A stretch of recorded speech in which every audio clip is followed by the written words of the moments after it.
اس کے علاوہ king Abdul Aziz city میں ایک ایٹمی ریئیکٹر کے بارے میں کچھ سنگین سوالات بھی کھڑے کیے گئے۔ اب واپس آتے ہیں اس معاملے پر کہ محمد بن سلمان کا اچانک تخت الٹانے کا معاملہ کیا ہے، اور ساتھ ہی آپ کو یہ بھی بتاتے ہیں کہ اس پورے کھیل کے پیچھے ایک خوفناک واقعہ کیا ہے اور اس واقعے کا اس پورے ایشو سے کیا تعلق ہے۔ تو معاملہ یہ ہے کہ محمد بن سلمان نے ایک خطرناک حکم دیا تھا اور اس حکم کے بعد ایک بہت بڑا قدم اٹھایا گیا۔ اس حوالے سے امریکی تحقیقاتی ایجنسی CIA نے تحقیقات شروع کی تھیں۔ یہ تحقیقات 4 ماہ سے زائد جاری رہیں۔ ان تحقیقات کا جو پورا محور تھا وہ محور سعودی ولی عہد محمد بن سلمان اور ان کے قریبی ساتھی تھے۔ اس تحقیقاتی عمل کو بھی پہلے مکمل طور پر خفیہ رکھا گیا۔ CIA نے یہ تحقیقات مکمل ہونے کے بعد ایک مفصل رپورٹ بنائی۔ اس رپورٹ میں کچھ دھماکہ خیز قسم کے انکشافات کیے گئے۔ یہ انکشافات محمد بن سلمان کے حکم پر ہونے والے ایک آپریشن کے متعلق تھے۔ یہ آپریشن استنبول میں سعودی قونصل خانے میں کیا گیا۔ اس آپریشن کے دوران صحافی جمال خشوگی کو قتل کیا گیا تھا۔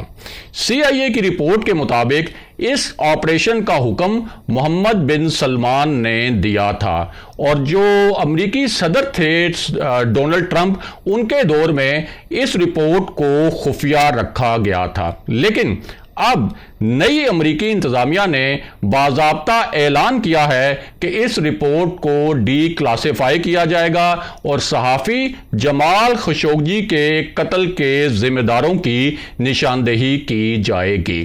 بہرحال واپس آتے ہیں کہ محمد بن سلمان کے لیے خطرے کی کیا بہت بڑی گھنٹی بجی ہے، اور اس حوالے سے امریکی صدر جو بائیڈن نے کیا بڑے اور حیران کن اعلانات کیے ہیں۔ ان میں ایک اعلان تو انہوں نے محکمہ خارجہ کے دورے کے موقع پر کیا۔ سابق امریکی صدر ٹرمپ نے 1 سال تک امریکی محکمہ خارجہ کا دورہ نہیں کیا تھا، لیکن جو بائیڈن نے ابتدائی چند دنوں میں ہی یہ دورہ کر کے اپنی خارجہ پالیسی کو واضح کر دیا۔ اس خارجہ پالیسی کو ایک میجر شفٹ کے طور پر بھی دیکھا جا رہا ہے اور اس کے وسیع اثرات مرتب ہوں گے۔ جو بائیڈن کی پالیسی میں ایک بڑا اعلان یہ تھا کہ امریکہ یمن میں حوثی باغیوں کے خلاف جنگ میں سعودی عرب کے ساتھ تعاون ختم کر رہا ہے۔ یہاں اہم بات یہ ہے کہ سعودی عرب یمن جنگ کو اپنی سلامتی اور بقا کی جنگ قرار دیتا ہے۔ جو بائیڈن نے صاف الفاظ میں کہا کہ یمن جنگ ختم ہونی چاہیے۔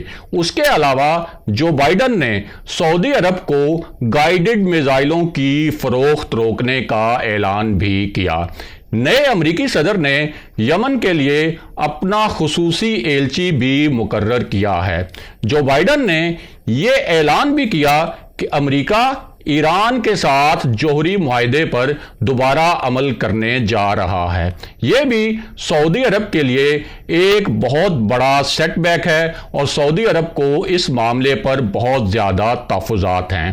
امریکی صدر کی انتظامیہ نے ایک اور بہت بڑا اعلان بھی کیا ہے، اور وہ اعلان یہ ہے کہ سعودی عرب کے ساتھ تعلقات میں انسانی حقوق کے معاملے کو فوقیت دی جائے گی۔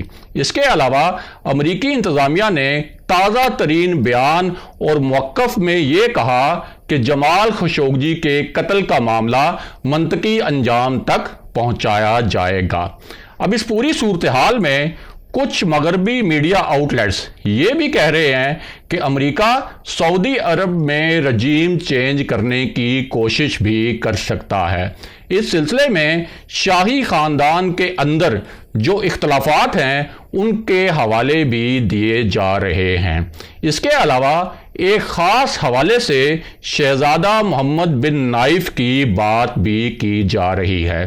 شہزادہ محمد بن نائف 2015 سے 2017 تک سعودی عرب کے ڈپٹی وزیر اعظم رہے۔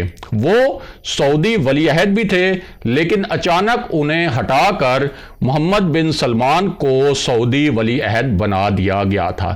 اس کے بعد سے بااثر سعودی شہزادوں میں سنگین اختلافات کی خبریں بھی آتی رہی ہیں۔ اب اس پوری صورتحال میں سعودی عرب کے لیے پاکستان کا کردار بھی بہت اہم ہوگا، اور سفارتی ذرائع کے مطابق سعودی عرب کی جانب سے پاکستان کے لیے ایک مرتبہ پھر پازیٹیو سگنلز آ رہے ہیں۔ اگلے پروگرام تک کے لیے خدا حافظ۔